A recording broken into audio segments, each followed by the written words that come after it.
कबीराचे विणतो शेले, कौसल्येचा रामबाई, कौसल्येचा राम.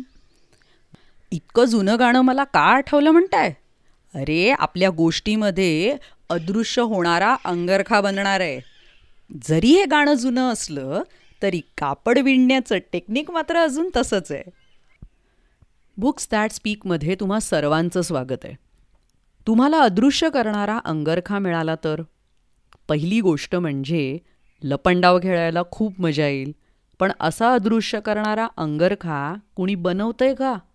की तो फक्त विज्ञान कथा आणि गोष्टी यामध्येच असतो?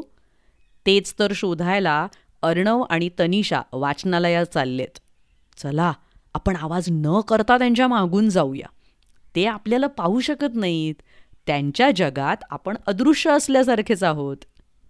गोष्टीच्या शेवटी बालदोस्तांसाठी एक प्रश्न नक्की असणार आहे. बघा हं, प्रश्नाचं उत्तर मला लिहून पाठवायला विसरू नका ईमेलवर. गोष्टीचं नाव आहे अदृश्य करणारा अंगरखा. Original story under the invisibility cloak by Pratham Books. गोष्ट लिहिली आहे वर्षा जोशी. चित्रांकन राधिका टिपणेस. मराठीत अनुवाद वर्षा जोशी. गोष्टीचं वाचन आसावरी दोशी. अर्णव आणि तनिषा यांना लपंडाव खेळायला फार आवडायचं. दररोज संध्याकाळी त्यांचा गृहपाठ झाला की आपल्या मित्रमैत्रिणींबरोबर ते हाच खेळ खेळायचे. एक दिवस अर्णव तनिषाला म्हणाला, मी जर अदृश्य होऊ शकलो तर मला कोणी पाहू शकणार नाही आणि लपंडाव खेळायला केवढी मज्जा येईल. अदृश्य होणं शक्य आहे का हे आईबाबांना विचारायचं त्यांनी ठरवलं. बाबा हसून म्हणाले, हे तर एखाद्या विज्ञान कथेसारखं वाटतंय. पण आई म्हणाली, मला वाटतं जो कपडा आपल्याला अदृश्य करू शकेल अशा कापडावर शास्त्रज्ञ संशोधन करतायत. आई पडदे, उषा आणि तक्त्यांचे अभ्रे बनवून देण्याचं काम करायची. त्यामुळे तिला विविध कापडांची माहिती होती. अय्या, आपल्याला अदृश्य करणारा खराखुरा अंगरखा? तनिषा उद्गारली.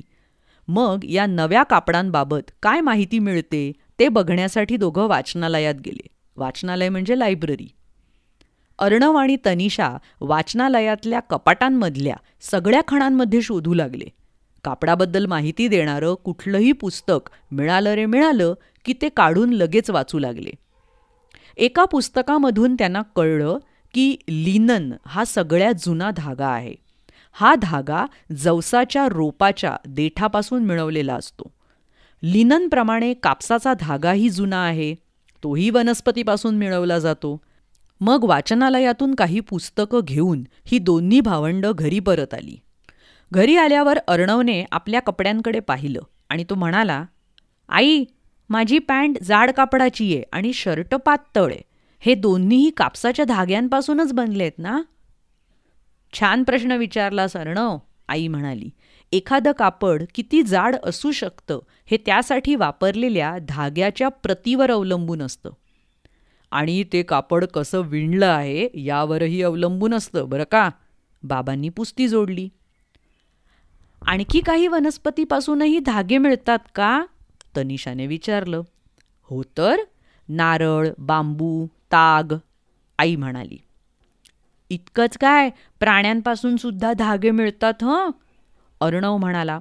रेशमाच्या किड्यापासून रेशीम मिळतं आणि मेंढीपासून लोकर मिळते हे वाचलेलं त्याला आठवलं. तनिषाने विचारलं, आई, मला माहिती आहे तू रेशमी साडी नेसली आहेस आणि बाबांचा शर्ट लिननच्या कपड्याचा आहे. माझा मफलर आहे लोकरीचा. पण मग माझा फ्रॉक कोणत्या धाग्यापासून बनलाय? आई म्हणाली, पॉलिस्टरपासून. हा एक कृत्रिम धागा आहे, म्हणजे तो प्रयोगशाळेत निर्माण केलेला असतो. मग या भावंडांनी पुस्तकामधली कृत्रिम धाग्यांवरची प्रकरणं वाचायला सुरुवात केली. शास्त्रज्ञांनी उच्च कार्यक्षमता असलेले धागे कसे विकसित केले ते त्यांनी वाचलं. हे धागे उष्णता, वीज आणि रसायन रोधक होते. स्पॅन्डेक्स सारख्या काही धाग्यांमध्ये स्थितिस्थापकत्व असतं, म्हणजेच ते ताणले जातात, इलॅस्टिसिटी म्हणतो आपण तसं. या धाग्यांपासून ट्रॅक पॅन्ट्स बनवतात. काही नवीन धागे आघात सहन करू शकतात, शोषून घेऊ शकतात असे धागे पोलीस आणि सैनिक यांच्या उपयोगाचे असतात. काही धागे लवकर पेटू शकत नाहीत असे धागे अग्निशामक दलासाठी उत्तम असतात. तनिषाने वाचून दाखवलं.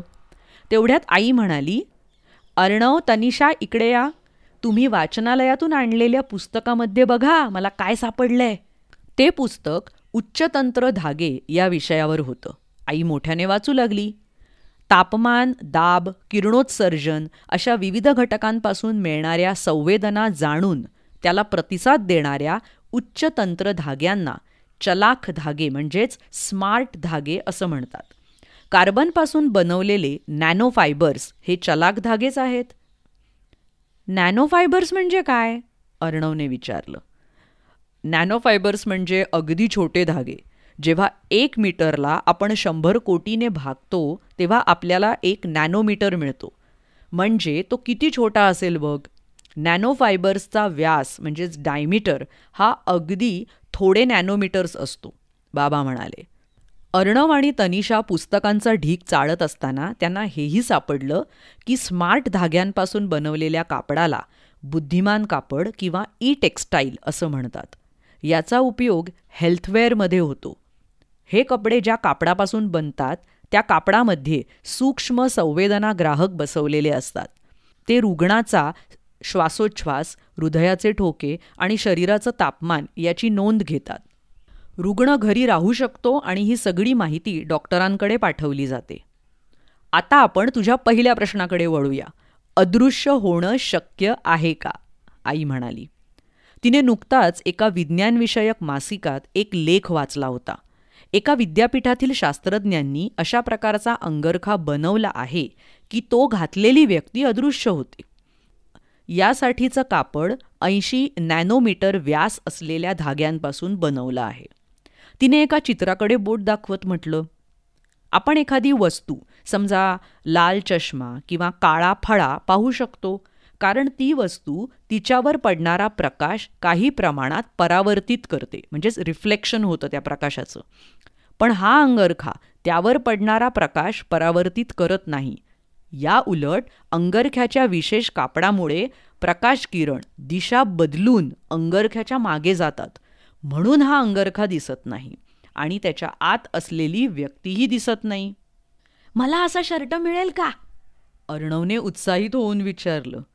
आपलं फक्त डोकं आणि पाय हलताना दिसतायत, मध्ये काहीच नाही, हे दृश्य बघून आपल्या मित्रांचे चेहरे कसे होतील या कल्पनेनेच त्याला जोरदार हसू फुटलं. सध्या तरी नाही. वर्तमानपत्रात दिलेल्या माहितीप्रमाणे शास्त्रज्ञ आणि उत्पादक यांचे प्रयत्न चालू आहेत. काही देशांमध्ये असं कापड तयार करण्याची प्रक्रिया चालू आहे. मात्र अजून ते उपलब्ध नाही आहे, आई म्हणाली. अदृश्य होण्याचा अंगरखा घालून लपंडाव खेळायला केवढी मजा येईल. पण इतर लोकांना त्याचा काही उपयोग होईल का? तनिषाने विचारलं. हो, शत्रूशी लढताना सैनिक तो घालू शकतील, बाबा म्हणाले. आणि तुमचा त्रास न होता शांतपणे काम करताना मलाही तो घालता येईल, ते विनोदाने म्हणाले. दुसऱ्या दिवशी अर्णव आणि तनिषा यांनी त्यांच्या मित्रांना चलाख वस्त्रांबद्दल सगळं सांगितलं. मला एक कल्पना सुचली आहे. अजून केळकर सर वर्गावर आलेले नाहीत, तर आपण प्रयोगशाळेत जाऊन काही मजेशीर प्रयोग करून पाहूया का? असं म्हणताना तनिषाचे डोळे चमकले. थांब थांब, अर्णव कुजबुजला. जर ते एखाद्या अदृश्य करणाऱ्या अंगरख्यात लपून आपण काय उद्योग करतो हे बघत असतील तर? कसे गमतीशीर पण उपयुक्त शोध आपण विज्ञानाच्या मदतीने लावू शकतो. तर थोडीशी माहिती या चलाख वस्त्रांबद्दल.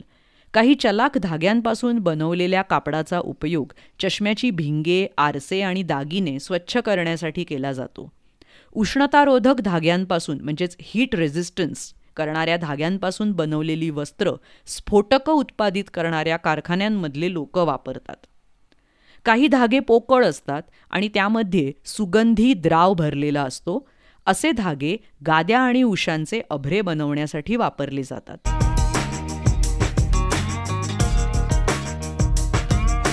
आता आली प्रश्नाची वेळ. बघा कसा गमतीशीर प्रश्न विचारणार आहे. तुम्हाला अदृश्य करणारा अंगरखा मिळाला तर तुम्ही काय कराल? सांगा सांगा. मला हे उत्तर नक्की ईमेल करून कळवा. Email ID contact.booksthatspeak@gmail.com. तर अशा अनेक गोष्टी ऐकण्यासाठी बुक्स दॅट स्पीक या चॅनलला जरूर भेट द्या. यूट्यूबवर आणि वेगवेगळ्या पॉडकास्टिंग चॅनल्सवर. वेबसाईट आहे www.booksthatspeak.com. भेटूया पुढच्या गोष्टीत. Bye bye. धन्यवाद.